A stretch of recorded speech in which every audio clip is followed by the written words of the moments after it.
possible, you should ensure what we call consistency. So then what is consistency? Yes. So it is repeatedly being who you are, in this context, Okay. being who you are, presenting it as you have always presented it over a longer period of time, possibly a lifetime. Okay. So if your husband met you and you were always dressing modestly, that is the kind of the woman that he fell in love with. And it is highly likely that that is the woman that he would always want to. And that is why we always advise women, don't let yourself go.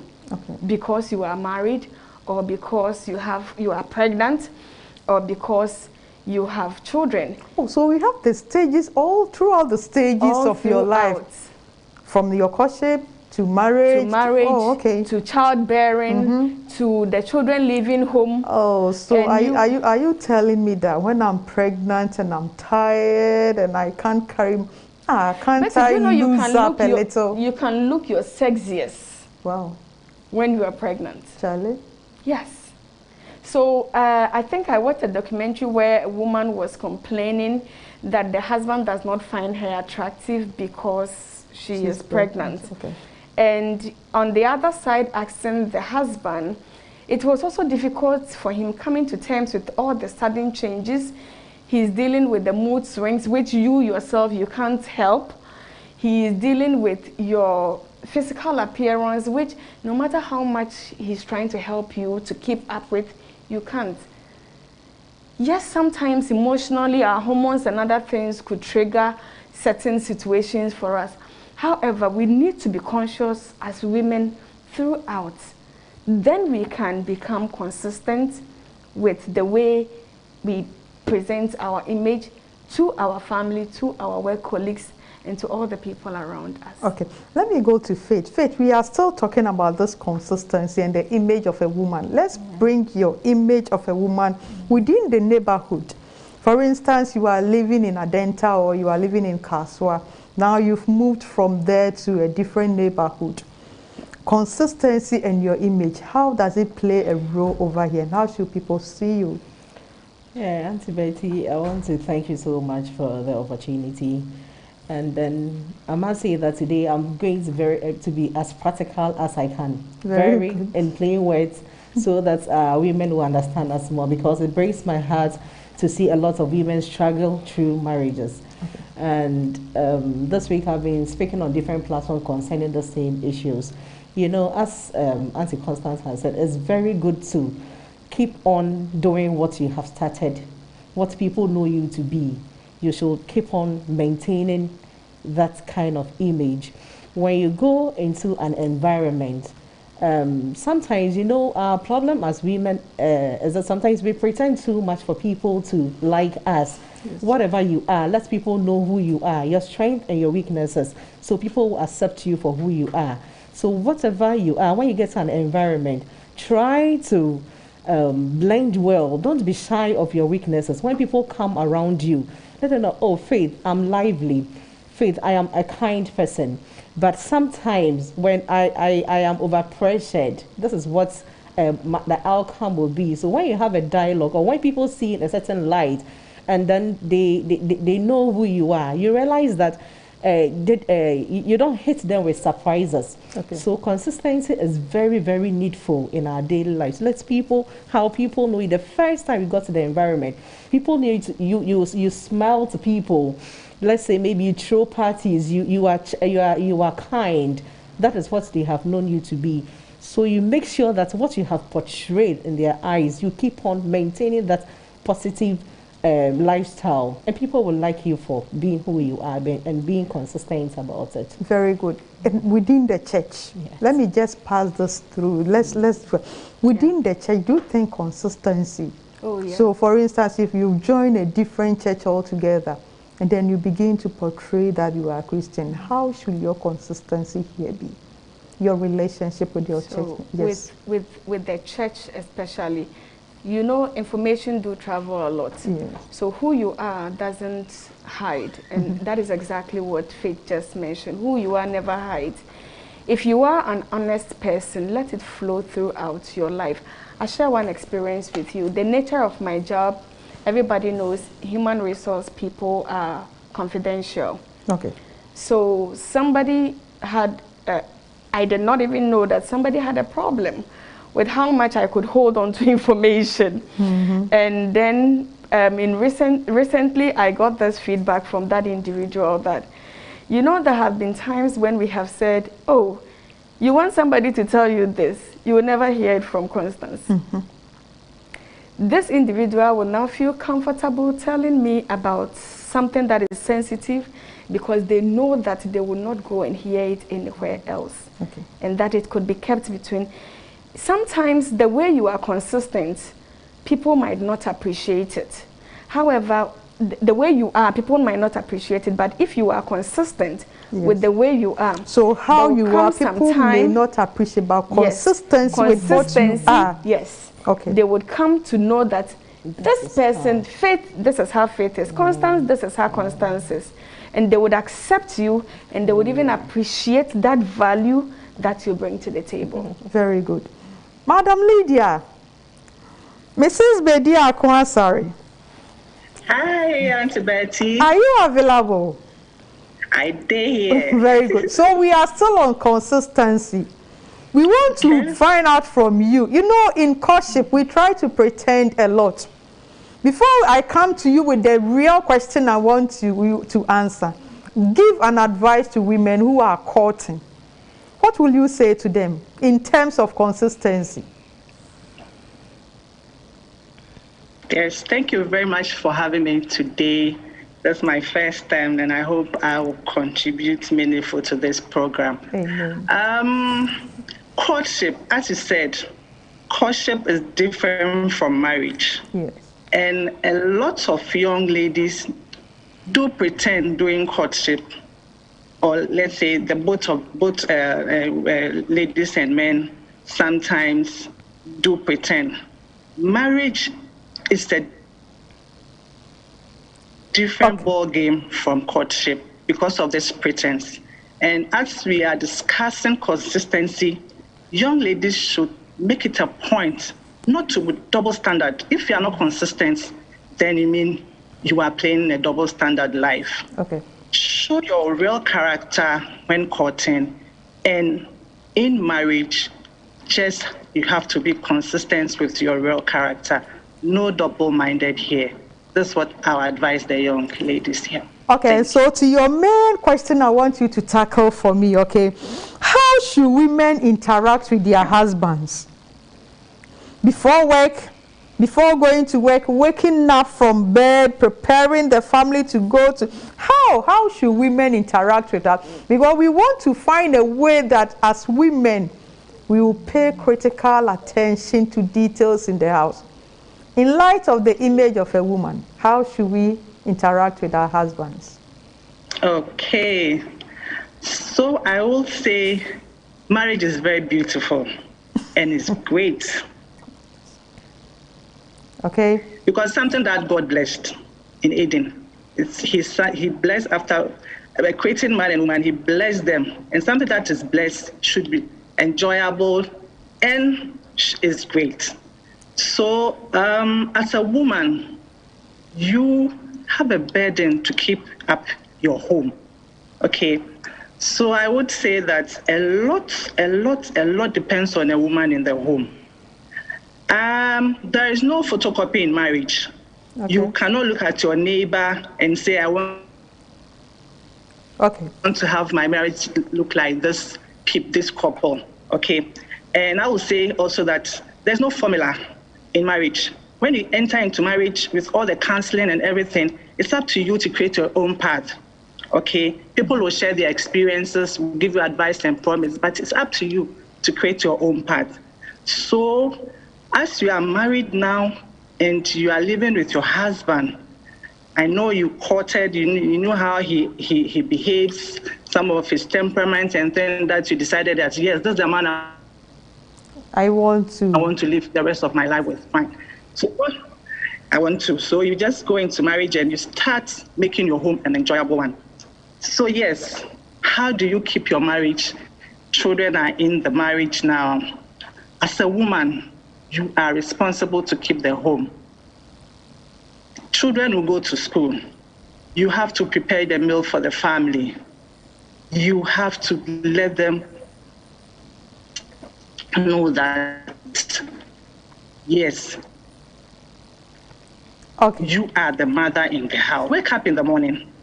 What do you do as a mother? I remember when my kids were young, okay, I make sure that I lie them. I have 3 kids. I'll bath them, dress them up, make their breakfast, pack their bags, and drive them to school, okay? So as a mother, do you plan your life daily? How do you want to to handle the home as a mother? All this has to be planned, okay? So immediately you enter into marriage, you should know that you have this plan for your life daily in your marriage. When your children close from school, how do you handle them? I know we have working mothers that you go to work, maybe you have a household, but when you come back from work, how do you attend to your kids? Do you check their homeworks? Do you ask them questions? How was school? How did you enjoy your studies? What did you learn? Do you have any problems? You have to interact with your kids, right? After you're done with your kids, now the big man too will come. That is your husband. You should be able to have time and chat with your husband too. Although you have a long day work. Hi, honey, how was your day? How did it go? Communication is very key in marriage, I would say. So try as much as possible to always keep your communication alive in your marriage, and you have a fantastic life. Thank you. Thank you. Try to keep communication in the marriage. Let's come to the studio. How do we interact with our husbands? But before we go on, I want Faith to come in. Faith, Hello, Auntie Betty. in interacting with our husband on bed, how should our dressing be? Okay, how should a woman appear in general? Auntie Betty. And please let me put this disclaimer. We are on a gospel platform, on a church platform, okay? Yeah, so rebranded woman, take it soft for us. Noted. Auntie Betty, Okay, dear. you know, a lot of times we get so tired during the day with our chores that we are tempted to go to bed anyhow. Yes. But I think in the bedroom is where a lot of women are having it all wrong. Most of our problems are coming from our inability or let me say, the knowledge that we don't have about bedroom issues. That is why young girls tend to penetrate into our marriages and then catch the attention of our husbands. So this is an issue that is so dear to my heart. And I would like to tell our fellow women that you have to always get to bed looking good. Somebody asked me why. And how? And how. You know, you have to get some beautiful and good looking night wears. Oh, so I don't need a cloth or No. You have to get a very nice night. Somebody is saying no. Nightwear, very Okay. attractive ones. Okay. You see, constantly you have to change your wardrobe on that. The dresses you wear to bed, it should be a very. Oh, you have to beautiful- have a wardrobe for the dresses you dress to Yes. bed. Drawer. A drawer, Wow. At least yes. a drawer. A drawer You see? only for bed. And some perfumes for the Yes, bed. Please, I'm coming. You have to look good Wait. to bed. That is the first one. Okay. Your hair, like those hairs, the ones we have on, you see that after you have slept for some time, you wake up and you see yourself in the mirror, it looks some way. Get yourself a nice hairnet. I realized something, that even there are some hairnets that don't fit well. It don't look good on you. So when you are going to the market, because when you lie beside your husband, he should wake up in the night or wake up in the morning and see you and still find you The attractive. queen. You see, so one, you have to look good to bed. We know we get tired, but try your best. We are talking about consistency. And secondly, smell good. Yes. Smell good. So if I don't bath, I can't go to bed. No. Every day bathing, but the skin will get eroded. Nothing happens to the skin. You have to smell good. You know, you have to get a scented perfume, like very nice smelling perfume. Sometimes you put it on And then, you know, you can't do all these things on a bed sheet that is not attractive. So sometimes we have to pay attention to the bed sheets we even use. Very beautiful bed sheets, bed coverings. You have to pay attention to those ones too. That is what the young girls are using to take our men from us. So we have to look good to bed, smell good, our bed sheets, everything about the bed should be catchy. Research about colors, the colors you use. And most of the times when you are getting a bed sheet, get a bed sheet that is in the colors of the what your husband and yourself likes. Like your husband likes cream and brown. Make sure anytime you are buying something for the bedroom, it should be in his colors, and your colors are too as well. So the bedroom, it's a place that every woman should be conscious about. Constance, you were saying yes. Yes. So I am in total agreement with Faith. She said it all. Wow. And sometimes, I don't know, but when you're sleeping on bed sheet, I like the bed sheet part. Do not sleep on crumpled bed sheets.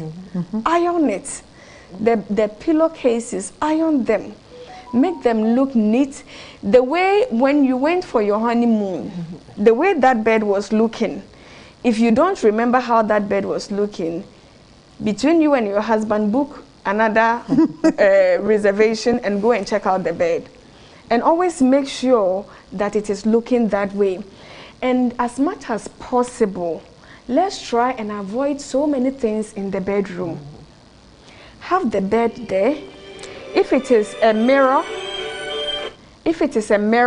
that you would have in some parts of the bedroom, you can just have it either on the wall, standing, or for different purposes. You said, I'm saying okay. Yes, and then and keep the bedroom looking spotless. Okay. Don't have clothes hanging up and down. Just have the bed there in the middle of the room. Only the bed. Only the bed if you can. If it is possible, I know that we all don't have the same kind of room structures. Okay. There are some people whose rooms may have clothing and other things, but as much as possible, put a lot of things away from the bedroom area, so that when your husband enters the room, it is you that is there. It is you and the bed. So there's nothing else to cause distraction. Let me come to the bed. Now that you have brought me to the bed, so let me come in. Madam Lydia is smiling, and so I'm going to her. On the bed, for how long should I keep my bed sheet, my pillowcases, and that of my husband's outfit? How long should I keep them? Madam Lydia. Yes. Mrs. Asaribediakon, on the bed. I think Constance and my sister have said it all. How to keep the bedroom clean, neat, attractive. The woman should look attractive. Okay. On the bed too. Now on the bed sheet, I think as a woman, you shouldn't be told that this bed sheet is dirty, so change it, or it smells, it doesn't smell good, so change it. Your husband should not even ask you that, when are you changing the bed sheets? You should be responsible to know that I've slept on this bed sheet for 2 days, or some way 2-3 days, or a week. It depends on Okay. I'll say that you, the lady, okay? But advisably, you shouldn't sleep on a bed sheet for more than 3 or 4 days, advisably. But sometimes a week, depends. But I would say that it's a decision you need to make. And you see that maybe the bed sheet is sweaty, you sweat a lot on the bed sheet, so the next day or 2 days, you need to change it. Nobody should tell you that this bed sheet is smelling, so change it. You should take responsibility of your home and try and make it attractive. Okay. Good. So there's no fast rule that every woman, every week or every 2 days, change your bed sheet. There's no fast rule. Take charge of your home. Make it look good and sexy. That's all. Wow. The word has just come. It's rubbish. Now let's see. Not in the bedroom alone. We have living rooms. Yes. Paying critical attention to details. In your living room, how should it be as a woman and your image? Yes. And your consistency. And your consistency. Because and you can't start what you cannot continue. that is very true. Yeah. And one thing I would say, especially for the image part, is that there are some women who would go out in one clothing. The moment they get home, they take that same dress to the kitchen and they start cooking. Wow. That is a very wrong thing. If you get home, change into something. No, if I want my husband to come and see, for instance, in fact, this one I Yes. disagree. I want you to help me out. Okay. You see, now let's come to Accra, this Accra pressure. The man leaves home before you leave. And you dress, the man wasn't there, you were looking so beautiful. So I want to go and cook with that dress. So you know for what him you to do? come and wait to see my outfit. When you get to Don't your want to. workplace, take a picture and WhatsApp it to your husband. Wow. That even sets it on a different note for the rest of the day for the two of you. So don't let him come and find you in your work. Imagine I work with the Ghana Immigration Service and I'm in my immigration uniform. Cooking. Cooking. It is just so inappropriate. I come from church. Yes, everybody is hungry, everybody needs to be fed. But then again, consistency. Everybody knows that when I get home, the first thing I would do, I would go into my closet, I would change into something quickly. And sometimes it's not just about dressing so much. We do have loose dresses, boo-boo, some t-shirt you can easily throw on and then come to the kitchen as much as possible. Let's avoid taking our outing clothing, church clothing, work clothing to the kitchen. They do get stained and then you have to replace those clothings. They do get smell and all of that. And you would also be teaching your children something. Yes. That when you have taken these clothes to these places, I think last week we had a conversation about what dress to take to which place. So going back to that, let's always know that clothing that we take to parties, we don't end up in the kitchen with them. And then to the surroundings. Okay, so the kitchen surroundings, yes, very good, continue. The kitchen surroundings. Try and keep it spotless if you can. If you have kitchen cabinets, as much as possible, don't overstock your utensils and things that you don't need. And if possible, try and keep all of them away in the cabinets. Keep it spotless as possible and make the place so lively such that when you are cooking and the egg is here and your husband comes, he would walk straight there. When he grabs the egg, the next available item is you and the fire, and he gets closer. Anything to draw him closer, I am all for it. So we will rest on your case. Sure. I asked you a question. If you were supposed to be my student, I would have marked you wrong. I asked you a question and you set your own question for me. So you will come back to the living room. No problem. My dear, I want to go for a short break and come back and talk about paying attention to critical details in the home. Don't go away. We'll be right back.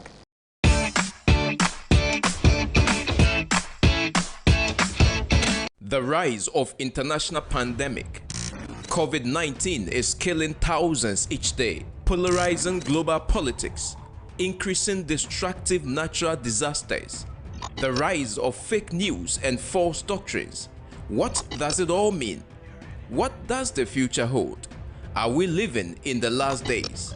Join Hope TV Ghana for a 7-day Bible prophecy seminar dubbed Last Day Event of Bible Prophecy. Date 4th to 10th April 2021. Time 8 p.m. each night. Speakers include Professor Daniel Bediakon, Professor Robert Osei Bonsu, Professor Daniel Berchi, Pastor Dr. Daniel Day, Pastor Dr. Samuel A. Lamy, Pastor Ernest Kusibwache, and many more. Your host, Pastor Isaac Apple and Pastor Ernest Kusibwache. Topics to be discussed include the truth about the three angels' message and the second coming of Jesus Christ, the truth about the investigative judgment, the National Sunday Law and the mark of the beast, the shaking, the 7 last plagues, and many more. Make a date with us from the 4th to the 10th April 2021, 8 p.m. each night, and experience Bible prophecy truth that would transform your life and prepare you for the soon coming of Jesus Christ. We are people, and we love to get connected. We connect as families because of birth. We connect as friends because we click. And we connect as communities because we care. Seventh-day Adventists are people who connect in communities called congregations, which in turn connect to form conferences, who connect together to form unions, divisions, and the General Conference. Why do we connect? It starts with a connection to the Creator, who invites us on a spiritual journey. When we journey together, we can help each other along the way. This journey is a journey of a lifetime, and as we learn and grow, life becomes filled with meaning and purpose. Our greatest joy is in helping others along the way. Wherever you are on your journey, we believe that we have something to offer that can make your life more whole. So the next time you see a Seventh-day Adventist, remember, you're not looking at someone who stands alone. They are connected to a world church that has 18 million members, gathered in 13 divisions, comprised of 122 unions, formed by 600 conferences, serving in 140,000 congregations in 208 countries, who worship in 924 languages, and they all want to connect with you.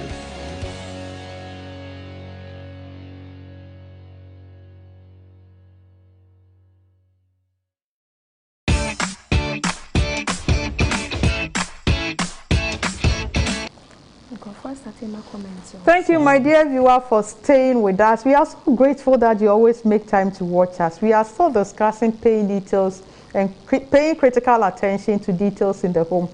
This is the image of a woman, and you are on Family Life. I'm here with 3 strong women, 2 bankers, 1 teacher, and a CEO. At the same time, she called herself the rebranded lady. She's branding ladies. Mrs. Faith Senyo. And then I have Madame Constance Abuache Ejapon. Yes. And Madame Mrs. Lydia Asari Bediakon. And Abediakon Asari. Madam, I like the Bediakon Asari so much. They are here to support us. I'm your usual host, Mrs. Betty Adam. We are discussing paying critical attention to details. We've noticed that when you marry for long, familiarity sets in, and so we tend to lose guard. We tend to take everything for granted. Everything becomes normal, and so our marriage does not become spicy enough.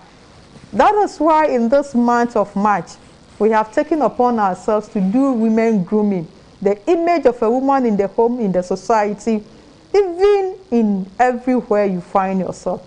And so today, we are on it. When we're talking about how to appear in the kitchen, that you need not to go to the kitchen with your outing dress.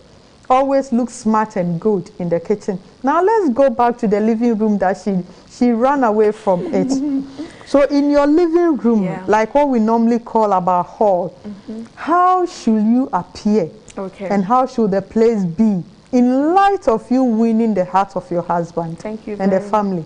So first of all, I'll say that for the living area, that is where we receive our visitors. Yes. And so a lot of the time, a lot of people would wait till they are receiving visitors to do the needful in the living room.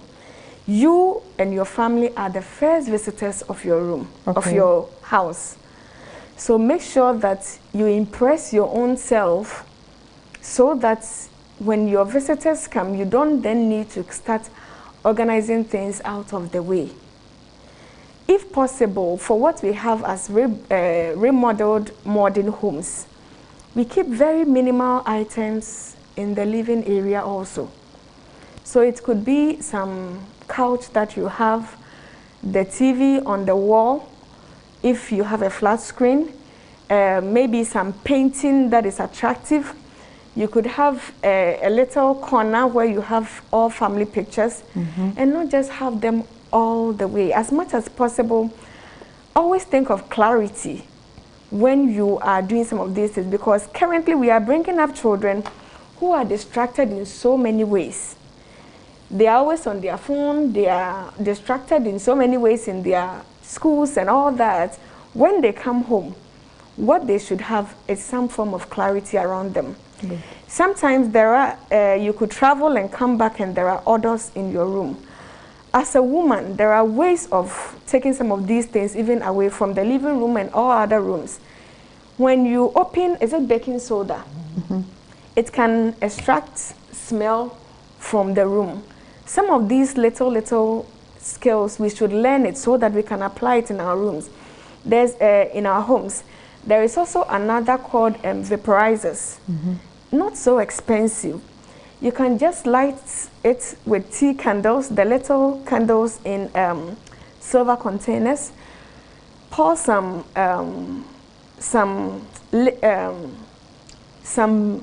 sweet fragrance.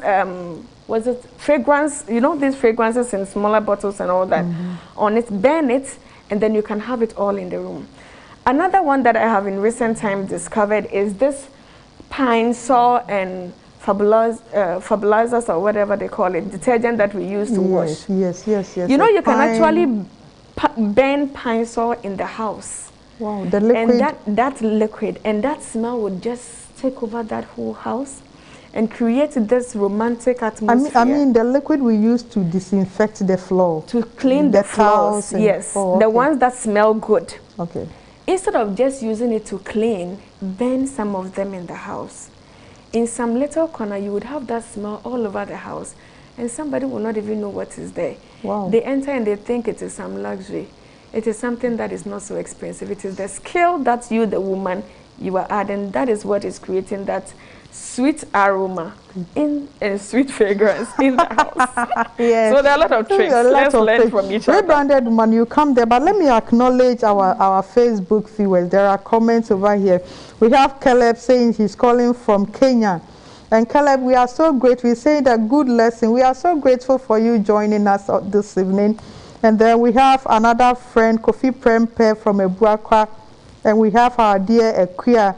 They are all saying it's a very good interaction. Keep on your comments. If you have questions, to keep bringing them up, and we will read and acknowledge you on Facebook. Those on YouTube too will acknowledge you very soon. What we want to say is that we are on Facebook, we are on YouTube, and we have our WhatsApp line. So keep on bringing your comments and your contribution and your questions. And my dear ladies are here to support us understand what we need to know. So coming back to you, Faye.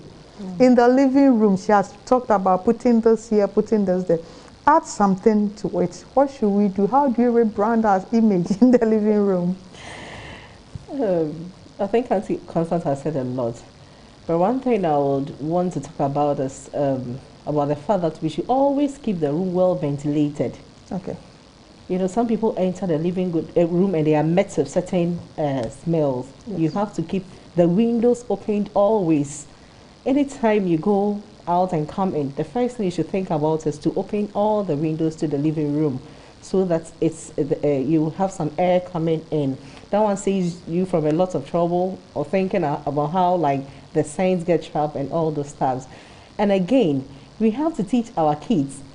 Recently, I realized that anytime we sit at women, people complain about the stress in our homes. Okay. And so I realized that the simplest way to avoid the stress is to teach our kids to put items back at where they picked them from.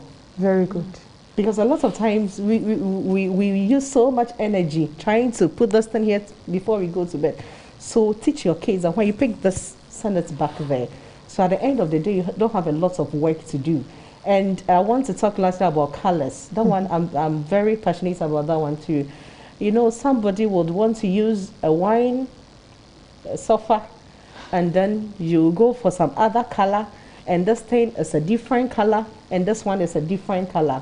Let the colors flow, stay within a color. So when somebody comes to your room, they realize that, oh, you are playing around green, or you are playing around red. Don't use a lot of colors in the living room. Concentrate on a color for your living room, and you realize that your visitors will always be comfortable and happy around you. room. Our dear Intim Jennifer is also saying he's watching us from Norway. Intim, we are so grateful, Jenny, for watching us. Now let's come in. This really is my, but before we go to this one, let me ask you, our bathrooms, our washrooms, how should it be? For instance, you have so many children, about 3 or 4 children, everybody is going there, you are going there, the COVID, how should we keep our washrooms? And the image we have to create in the washroom. Recently, I had a training for some young women somewhere in the eastern region, and it was about making detergents like floor cleaners and bleaches and other stuffs. You know, the bathroom, you always, still talking about the stress. You know, some people use a lot of energy trying to scrub, trying to keep the place neat and all those stuff. So when you have your bleach or you have your detergents, you realize that you apply them more in the bathhouse, your closets. We have a lot, and I'll encourage our fellow women, like, go to the DIY, do it yourself. Go to the net, use the net a lot. How to clean my closet, what's in my home. We have to think about those who don't earn more too. They have very simple things that the internet can teach you. Like she mentioned baking soda and other things. Baking soda, when you have it for your fridges and somebody opens it, the stain doesn't grate the person. And so those simple things in our homes, you can use them and learn how to. Anytime there is a training opportunity, you know, some of those bleachers have become very expensive to buy. So anytime there's a training on this kind of stuff, because we use them a lot in our homes. So I advise rebranded ladies that learn how to make it yourself, because you use them a lot. And always use it in the bathhouse, the detergents in your WCs. Make sure the head of your WCs is always clean. Everything is neat. And then you realize that your husband keeps on running to you every time. Keeps on running to you every time. So let's walk straight. I asked this question, and Madam Mrs. Lydia Bediakon just ran away a little from it. I want us to come back. How to interact with our husbands in the home. How to interact with them. Because, you know, do we have this word? Boredom. There are times they become so bored with us. Because you always, as soon as you come straight from work, you rush to the kitchen, you do your work from the kitchen. Even at times, some of the men go to bed before we join them. Yes. How do we interact with them in the home to keep them without losing them to these small girls who say? This is a very important question. You know, Auntie Becky, there is one thing we have to do as women, is to try to win our husbands over and over again. And how do we do that? When you realize that there is this boredom that is trying to crop up in the marriage, one, sit down and make a list of all the things you used to do that the marriage was lively. Make a list of them. The things you used to do when you first met, that the marriage was that attractive. Write them down, read them over and over again, and start doing them again. And sometimes we are human beings, we can forget. Call your husband and tell him, this is what I have realized. This marriage is no longer as it used to be. What was I doing that I'm no longer doing? You'll be surprised the kind of things he'll tell you. Sometimes if you don't ask, you don't tend to know what the issue is. Talk to him. And again, we have to be spontaneous. You once a while throw a dinner, a surprise dinner, like he's at work and you are home. Cook something you have cooked for a long time, and then set a beautiful table. At Rebranded, I want to teach the ladies to do things in an extraordinary way. Yesterday, I was saying on a platform that in the Proverbs 31 woman, it says many women do well, but you exceed them all, you excel them all. So if women are doing something, make sure that you are doing more. You realize, so don't let familiarity set in. Yesterday, I was telling some group of women that take the marriage like it's a World Cup. Okay, so don't let familiarity set in. Set a table once in a while. Surprise him when he comes back. Not the usual bowl and the water here. On a tray, serve him. Put some flour beside the food. And he will be surprised. And again, you have to affirm your husband. Wow. The things he does well. The things he does for you. Sometimes he gives you the money, you take it, you put. No. Even as little as it, tell him, thank you. I appreciate what you have done for me. Like, affirm him. Oh, I was saying something yesterday and somebody was laughing. I told my husband, this particular work you do, oh, we have only 2 people doing them in this world, you and the rest. Wow. You realize? So affirm him. It's no wonder for the 2 times you have come every day, he's coming with you. Faith, take your time. So affirm, you know, sometimes we make mistakes. We think we are the only people that want to hear sweet things. Affirm him. Let him feel good. Let him feel like he's the man. And to win your husband over and over again, you have to stop focusing on his role and focus on your role. Okay. Some people can mark people, but when it comes to what they are supposed to do, they tend to forget what they can do. Rather than always focusing on his role, focus on your role. You realize that sometimes some men will go and misbehave and then they come back to their wives because you have allowed him. Not to say that you can't correct him when he's going wrong, but keep on doing the things you do, the good things you do. And sometimes you realize that he will come back and he'll be surprised that I've been doing this the wrong way, but my wife is always consistent, focusing on herself, how to make the marriage better. If you want to talk about this, we'll talk about it again and then again and again and again. Constant. No, let me go to Mrs. Bediakon. Yes, interacting with the men in the home. Should we leave them to sit alone? Do we need to kiss them, or we shouldn't do it? How should we handle them for them to feel good? Our image in the lives of our husbands. Okay. Please don't miss words.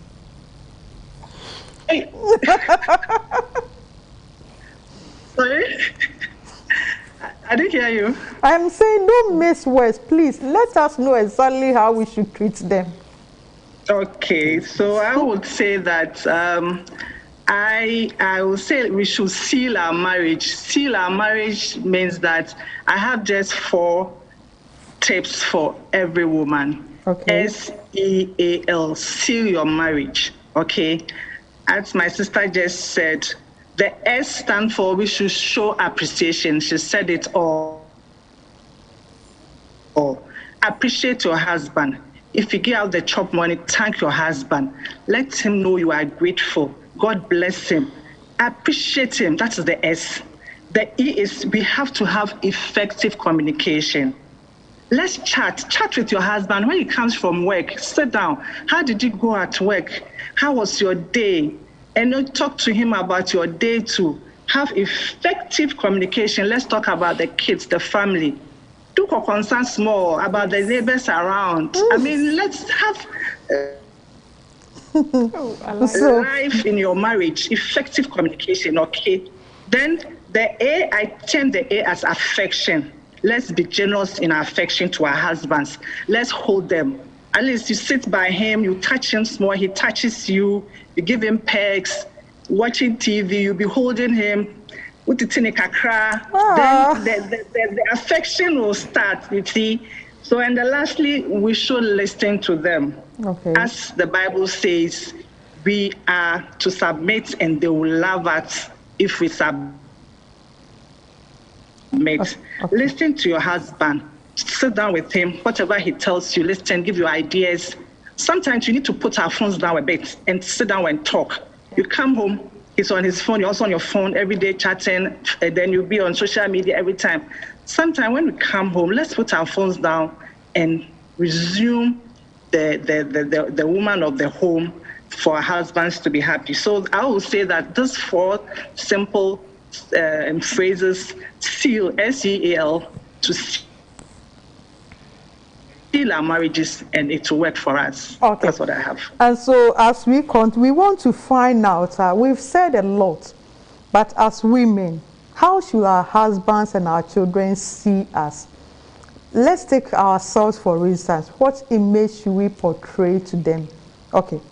Yes. Lydia. So, Madam Faith, how should we portray to our children? What image should they see us in?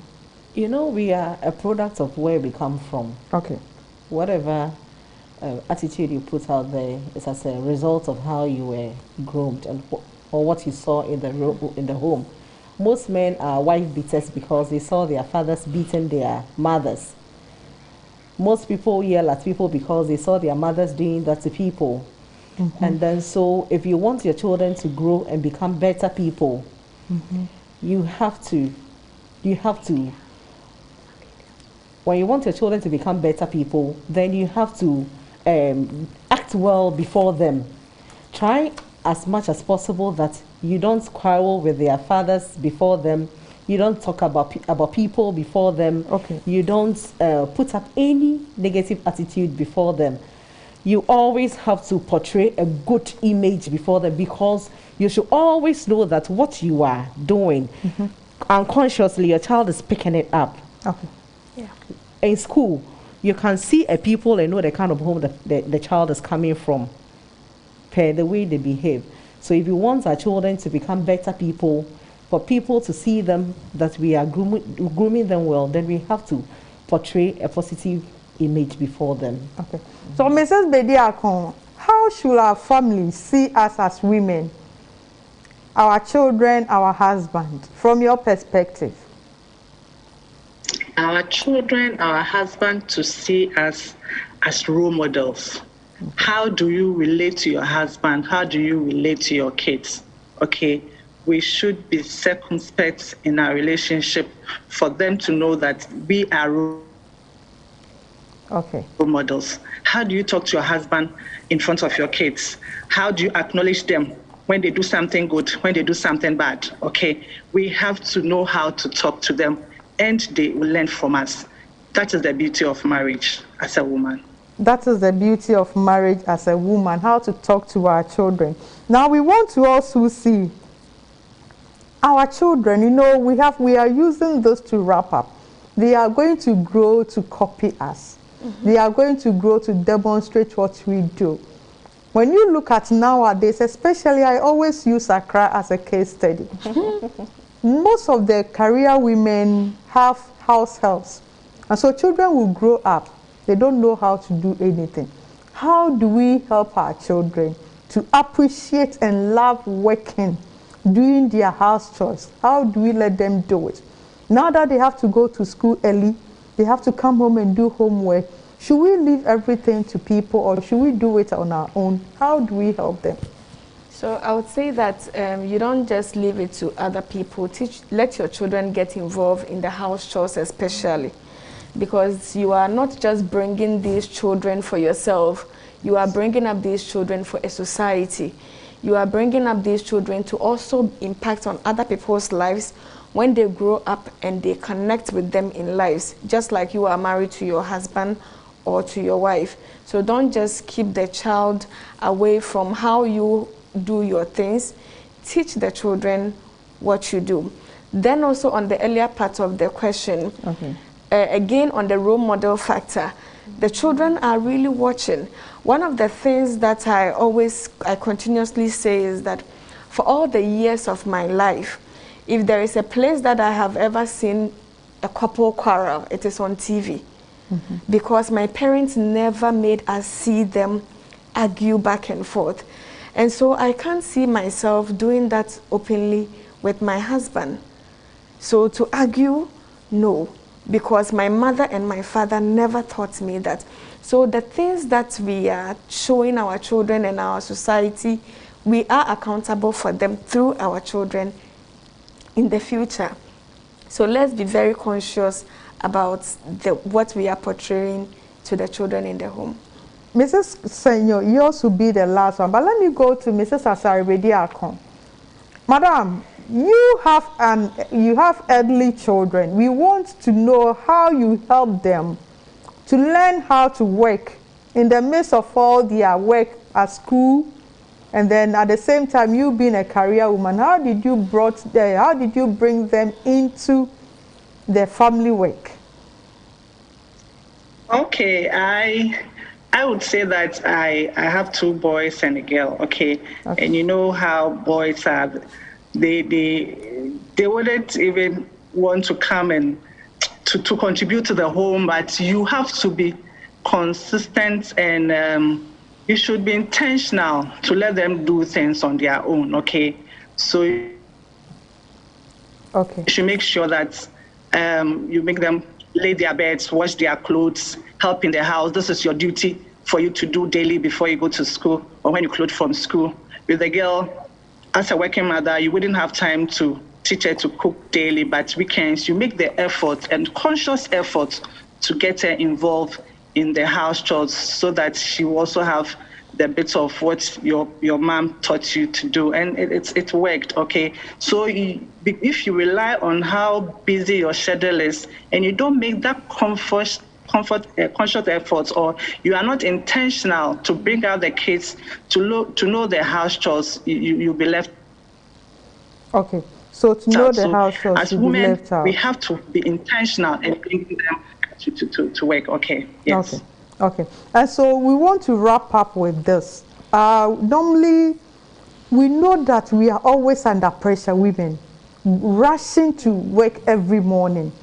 How should we comport ourselves? Or no, let me say, what should be our mood every morning in the house so that we can have a positive image to our children? How should we handle ourselves early in the mornings, the rushing hours? Faith. I think this is a rather dicey, as for the pressure, it's always going to be there. So what I continue doing to myself, there are times I give myself a good trait, like to forget all the things we go through. When you put your mind to the pressure, you realize that it's into you and you start releasing it on your husband and your kids. So one time an officer told me when I had my first child that, Faith, all the pressure we go through, this is the beauty of womanhood. Okay. Somebody just wants to experience this and they don't have the opportunity to do that. So a lot of times I feel refreshed in the midst of this pressure, and I tell myself that this is truly the beauty of womanhood. Not to say that you overburden yourself with all the chores in the house, and then the things are not going to go away. The pressure is going to be there, but you are who you are per what you tell yourself. So in the midst of all the pressure, in the midst of all the things we go through, the things we tell ourselves are the things that refresh us at the end of the day. So we have to put into our mind that is the beauty of womanhood. And when I think about that, it makes me want to do more and forget about all. If you put your mind to the pressure, it will eat you up, and then people will see it in your face that there is something going on. Thank you so much. So bringing our discussion to a close, I just want us to say just a sentence to our dear viewers, our last words, that paying attention to critical things. What should be your last words to your viewer? Okay, so my last words is that you should always see yourself as the most important guest in your house. Give yourself the best treat possible in a very serene environment. Keep a lot of things away and live a very modest life within your means, and you will be fine. Thank you. Faith. Hello. What I want to tell our lovely women is that, you don't have to win outside and lose and not be effective at home. Okay. When people see you outside, when they get to your home, the reflection show. It should have a bearing. Your outside life should have a bearing on what you are at home. So what I want to say is that let's win both in the house and outside. Thank you. Yeah. Mrs. Bediako, your final words to your lovely viewers. Okay, my lovely viewers and dear women, I would say that just stand in front of the mirror look yourself in the mirror and tell yourself, I would get this marriage work till the end. And I'm going to put in all the effort that I have to get my husband and kids happy, and it's going to be done. Thank you. Thank you so much, my wonderful sisters and beautiful women. So today on Family Life, we in the presence, we have Mrs. Constance Boache Ejapon, Mrs. Faith Senyo, and then Mrs. Lydia Bediakon Asari. They were so wonderful. They have given us a lot. In fact, there is one that I'm really going to go with. Stand in the mirror and say, I am going to let this marriage work. And I'm really going to work with it to work. And so on this note, we want to close here. But I want to tell you that we are still on women grooming. We have one lesson to discuss with you. So make a date with us next week. I'm your host, Mrs. Betty Adam. Until next week, stay safe. Let COVID-19 be in your mind that it's still around. Wear your nose mask, wash your hands, sanitize your hands, and then social distance and pray to God. He himself will carry us through. May the Lord be with you till we meet next week. Have a nice evening.